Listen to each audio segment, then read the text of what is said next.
Hello friends. आज की इस क्लास में आप सभी के लिए हिंदी पैडागोजी का 30 क्वेश्चन पढ़ाने वाले हैं। आपको जितना भी क्वेश्चन का आंसर पता होगा कमेंट करिएगा। देखते हैं 30 में से आप कितना सही कर पाते हैं। और इस क्लास में फ्रेंड्स आसान क्वेश्चन है, ठीक है। छाट छाट कर जो है ना, जो पहले पूछा गया प्रीवियस ईयर उसमें से यहाँ पर लाया गया है। तो आप, मुझे उम्मीद है कि आप 30 में 30 सही करेंगे या 30 में 29 कम से कम सही आपका होना चाहिए। तो चलिए क्लास को स्टार्ट करते हैं। पहला क्वेश्चन, प्राथमिक स्तर पर बच्चों की भाषा का आकलन करने का क्या उद्देश्य होता है? प्राथमिक स्तर पर बच्चों की भाषा का आकलन करने का उद्देश्य क्या होता है? पहला का बताइए आप लोग। प्राथमिक स्तर पर बच्चों की भाषा का आकलन करने का उद्देश्य क्या होता है फ्रेंड्स? आंसर यहाँ पे बी हो जाएगा, उसके भाषा प्रयोग की क्षमता का आकलन। देखिए फ्रेंड्स, आकलन करने का सबसे अच्छा तरीका होता है कि उसके भाषा के प्रयोग का हम आकलन कर सके। आंसर यहाँ पे बी हो जाएगा। चलिए अगला क्वेश्चन दूसरा, इसमें से कौन सा भाषा आकलन में सबसे कम प्रभावी तरीका होता है? सबसे कम प्रभावी कौन सा है, बताइए आंसर। कौन सा भाषा आकलन में सबसे कम प्रभावी तरीका क्या होता है? सबसे कम, कमेंट करिए। तो फ्रेंड्स यहाँ पे श्रुतलेख हो जाएगा। श्रुतलेख जो है ना सबसे कम प्रभावी तरीका होता है। इस श्रुतलेख मतलब होता है क्या है जी? सुन सुनकर लिखना। सुन मतलब जो सुन रहे हैं हम, टीचर कुछ लिखवा रहे हैं, ठीक है, हम सुन सुनकर उसको लिख रहे हैं, इसी को श्रुतलेख कहते हैं, ठीक है। ये सबसे कम प्रभावी तरीका होता है।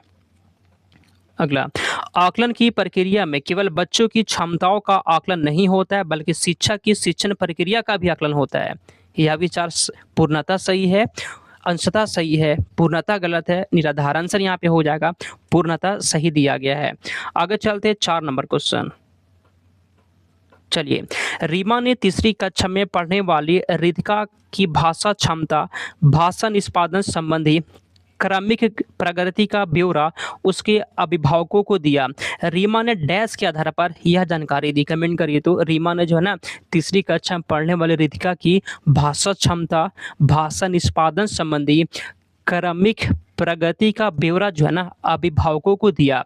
रीमा ने किसके आधार पर दिया जानकारी, ये बताइए। तो फ्रेंड्स हमेशा ये जो है ना, देखिएगा अक्सर में ये फ्रेंड्स पोर्टफोलियो सही होता है, आपको पोर्टफोलियो पे लगा देना है सही। 5 नंबर क्वेश्चन, पहली कक्षा में डैश भी लिखना के अंतर्गत आता है। पहली कक्षा में क्या, पहली कक्षा में क्या लिखने में भी आता है? वाक्य लिखना, शब्द लिखना, अक्षर बनाना। हाँ बिल्कुल फ्रेंड्स, यहाँ पे क्या होगा जी? या चित्र बनाना। आंसर यहाँ पे डी हो जाएगा। पहली कक्षा में जो है ना चित्र बनाना भी लिखने में ही आता है। बच्चा अगर पहली कक्षा में कोई चित्र बना रहा है ना, तो वो भी उसको लिखने में ही गिना जाएगा, लिखने में ही माना जाएगा, ठीक है। चलिए, बहुत अच्छा क्वेश्चन था।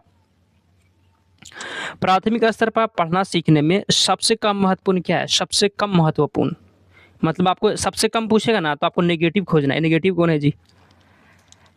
छठा का आंसर, अक्षरों की पहचान, अक्षरों की पहचान, ठीक है फ्रेंड्स। ऑप्शन नंबर सी हो जाएगा। 7 नंबर, भाषा अर्जन, भाषा अर्जन क्षमता किसके साथ जुड़ी हुई है? भाषा अर्जन क्षमता किसके साथ जुड़ी हुई है? तो भाषा अर्जन क्षमता जो होता है फ्रेंड्स, ये किसके साथ होता है? चॉम्स्की के साथ। आगे चलते हैं 8 नंबर क्वेश्चन, प्राथमिक स्तर पर भाषा सीखने सिखाने में बाल साहित्य मदद करता है क्योंकि? कमेंट करिए 8वां का सही जवाब।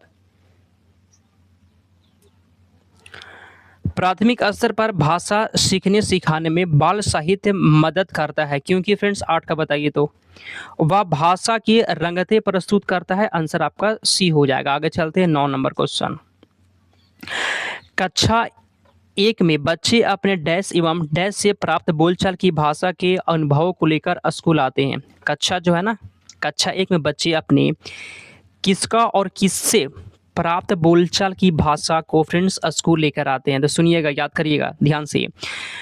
कक्षा 1 में बच्चे जो फ्रेंड्स अपने घर परिवार और परिवेश से, घर परिवार और परिवेश से प्राप्त भाषा को लेकर स्कूल में आते हैं, ठीक है।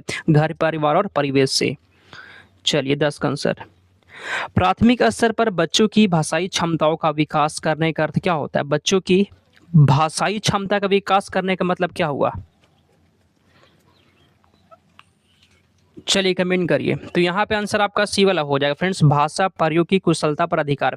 हमेशा याद रखिएगा, भाषा प्रयोग जहाँ पर भी रहता है वो हमेशा ऑप्शन सही हो जाएगा, ठीक है। हम लोग भाषा सिखाते ही इसलिए ताकि बच्चा भाषा का प्रयोग कर सके। अगला, व्याकरण शिक्षण की आगमन विधि में क्या होता है? व्याकरण शिक्षण की आगमन विधि में क्या होता है? आगमन विधि में क्या होता है? पहले उदाहरण देंगे फिर नियम की ओर जाएंगे। किसमें दिया गया जी? किसमें दिया गया है? बी में दिया गया है। उदाहरण से नियम की ओर जाते हैं। आगमन विधि में क्या होता है? पहले फ्रेंड्स हम लोग उदाहरण देते हैं फिर नियम की ओर जाते हैं। अगला क्वेश्चन 12 नंबर क्वेश्चन, उच्च प्राथमिक स्तर पर भाषा सीखने का उद्देश्य क्या होता है? 12 का बताइए।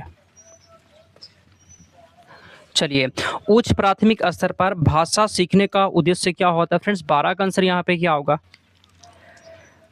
उच्च प्राथमिक स्तर पर भाषा सीखने का उद्देश्य क्या होता है? बी वाला फ्रेंड्स यहाँ पे पढ़िएगा ध्यान से, भाषा की नियमबद्ध प्रकृति को पहचानना और उसका विश्लेषण करना। आगे चलते हैं, अगला क्वेश्चन यहाँ पर 13, उच्च प्राथमिक स्तर पर हिंदी भाषा शिक्षण के लिए क्या अपेक्षित नहीं है? 13 का कमेंट करिए तो। उच्च प्राथमिक स्तर पर हिंदी भाषा शिक्षण के लिए क्या अपेक्षित नहीं है? बी पढ़िए, सुनकर शब्द सा दोहराने की क्षमता का विकास। फ्रेंड्स यही जो ना अपेक्षित नहीं है, नहीं पूछ रहा था ना, तो सुनकर एकदम शब्द सा मतलब होता है जैसे, मतलब जैसे सुने वैसे ही दोहरा दिए, इस ये क्षमता का विकास एकदम नहीं करना है। ठीक है, आंसर यहाँ पे बी हो जाएगा। अगला क्वेश्चन, उच्च प्राथमिक स्तर पर भाषा शिक्षण का एक महत्वपूर्ण उद्देश्य क्या है? उच्च प्राथमिक स्तर पर भाषा शिक्षण का एक उद्देश्य क्या है? 14 नंबर क्वेश्चन का बताएंगे। उच्च प्राथमिक स्तर पर भाषा शिक्षण का एक महत्वपूर्ण उद्देश्य क्या है जी? आंसर यहाँ पे सी हो जाएगा, भाषा के नियमबद्ध प्रकृति को पहचानना। ऑप्शन नंबर यहाँ पे सी हो जाएगा। अगला क्वेश्चन 15, उच्च प्राथमिक स्तर पर हिंदी भाषा सीखने सिखाने की प्रक्रिया में किसकी महत्वपूर्ण भूमिका नहीं है? कमेंट करिए तो। उच्च प्राथमिक स्तर पर हिंदी भाषा सीखने सिखाने की प्रक्रिया में किसकी महत्वपूर्ण भूमिका नहीं है? परीक्षा का फ्रेंड्स ऑप्शन नंबर यहाँ पे सी हो जाएगा। ठीक है, आप लोग देखते हैं कि कितना सही कर पाते हैं। ठीक है, कमेंट करिएगा फ्रेंड्स। यहाँ पे टोटल 30 क्वेश्चन होने वाला। ठीक है, चलिए अगला क्वेश्चन, बच्चे अपने परिवेश से स्वयं भाषा अर्जित करते हैं, इसका एक निहितार्थ यह है। कमेंट करिए, बच्चे जो है ना अपने परिवेश से भाषा को अर्जित करते हैं, इसका मतलब क्या हुआ? इसका मतलब ये हुआ कि बच्चों को समृद्ध भाषिक परिवेश उपलब्ध कराया जाए। ठीक है जी, बच्चे जो होते हैं भाषा कैसे सीखते हैं?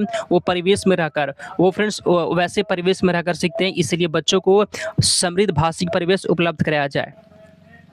अगला क्वेश्चन यहाँ पर 17, भाषा सीखने सिखाने का क्या उद्देश्य है? हम बताए थे फ्रेंड्स, जहाँ पर भी ऐसा उद्देश्य पूछा ना कि भाषा क्यों सिखाते हैं, तो भाषा का प्रयोग करने के लिए। आंसर सी में दिया गया है कि विभिन्न स्थितियों में भाषा का सही प्रयोग करना। भाषा सिखाते हैं ताकि भाषा का प्रयोग कर सके। ठीक है, ये हमेशा फ्रेंड्स सही होता है प्रयोग वाला, लिख लीजिए कॉपी में अपना। भाषा का प्रयोग केवल पाठ्य पुस्तक में होता है? नहीं। केवल मुद्रित सामग्री में होता है? नहीं। केवल परीक्षा में भी नहीं। आंसर यहाँ पे सी हो जाएगा, जीवन के विभिन्न संदर्भ में होता है। भाषा स्वयं में क्या होती है? भाषा स्वयं में क्या होती है? 19 का बताइए। आज का आसान क्वेश्चन है, कम से कम 30 क्वेश्चन आपको सही करना पड़ेगा। 30 में 30 सब सही होना चाहिए। ठीक है, देखिए, भाषा स्वयं में एक नियमबद्ध व्यवस्था है। आंसर सी हो जाएगा। अगला क्वेश्चन 20 नंबर, भाषा की कक्षा में एक शिक्षक बच्चों से क्या अपेक्षा करता है? भाषा की कक्षा में एक शिक्षक जो है ना बच्चों से क्या अपेक्षा करता है? क्या अपेक्षा करता है जी? चलिए 20 का बताइएगा आप लोग। 20 का आंसर यहाँ पे क्या होगा? बच्चे सवालों के बंधे बधाए जवाब ना दे। बिल्कुल फ्रेंड्स, ये सही जवाब। बच्चा शिक्षक जो है ना यही अपेक्षा करेगा कि बच्चे सवालों को एकदम बंधे बधाए जवाब ना दे, बल्कि बच्चा अपने बारे में अपना खुद का विचार व्यक्त करे। ठीक है, बंधे बधाए जवाब ना दे। ऑप्शन नंबर सी हो जाएगा। अगला, बच्चे अपने जन्म से ही भाषाहीन होते हैं, द्विभाषिक होते हैं, बहुभाषिक होते हैं, या फिर भाषा में कमजोर होते हैं? 21 नंबर क्वेश्चन का सी हो जाएगा, बच्चे जन्म से ही बहुभाषिक होते हैं। ऑप्शन नंबर सी हो गया आपका। 22 नंबर यहाँ पे क्वेश्चन है कि प्राथमिक स्तर पर शिक्षा का माध्यम कैसा होना चाहिए? प्राथमिक स्तर पर शिक्षा का माध्यम कैसा होना चाहिए? 22 का बताइए। प्राथमिक स्तर पर शिक्षा का माध्यम बच्चों की मातृभाषा का होना चाहिए फ्रेंड्स। ऑप्शन नंबर सी हो जाएगा। ठीक है, 30 नंबर क्वेश्चन, भाषा सीखने सिखाने के संदर्भ में निम्नलिखित में से कौन सा कथन सही दिया गया है? भाषा सीखने सिखाने के संबंध में कौन सा कथन सही दिया गया है? ऑप्शन ए, बच्चे स्कूल आकर ही भाषा सीखते हैं। बिल्कुल फ्रेंड्स, ये गलत हो जाएगा। यहाँ पे लिखा गया ना कि स्कूल आकर ही भाषा सीखेंगे, ऐसा नहीं है। ठीक है, ऐसा एकदम नहीं है। बच्चे अपनी परिवार से ही भाषा सीखते हैं, ये भी नहीं है। परिवार से ही, आकर ही, जहां पर भी ही लग रहा है वो गलत हो जाएगा। ठीक है, ध्यान दीजिएगा। चलिए 30 का आंसर यहाँ पे क्या है, देखिए, बच्चे स्कूल जाने से पहले ही भाषाई पूंजी से लैस होते हैं। बिल्कुल ये सही जवाब है। बच्चे फ्रेंड्स स्कूल जाने से पहले जो है ना, भाषा की पूंजी मतलब कुछ कुछ भाषा उनको आ जाता है। स्कूल जाने से पहले बच्चे के पास अपना मतलब जो परिवार में जो भाषा बोला जाता है वो बच्चा भाषा सीख लेता है स्कूल जाने से पहले ही। ठीक है फ्रेंड्स, ऑप्शन नंबर सी हो जाएगा। ऐसा नहीं। 24 नंबर क्वेश्चन है कि प्राथमिक स्तर पर पाठ्य पुस्तकों का निर्माण करते समय आप किस बिंदु पर विशेष ध्यान देंगे। प्राथमिक स्तर पर पाठ्य पुस्तकों का निर्माण करते समय आप किस बिंदु पर विशेष ध्यान देंगे। तो यहाँ पे 24 नंबर क्वेश्चन का बी आंसर हो जाएगा, हिंदी भाषा के वैविध्यपूर्ण रूप शामिल हो। ठीक है फ्रेंड्स, आंसर यहाँ पे आपका बी हो जाएगा। 24 नंबर क्वेश्चन का बी हो जाएगा। आगे चलते हैं 25 नंबर। चॉम्स्की के अनुसार कौन सा कथन सही दिया गया है। 25 का बताइए तो।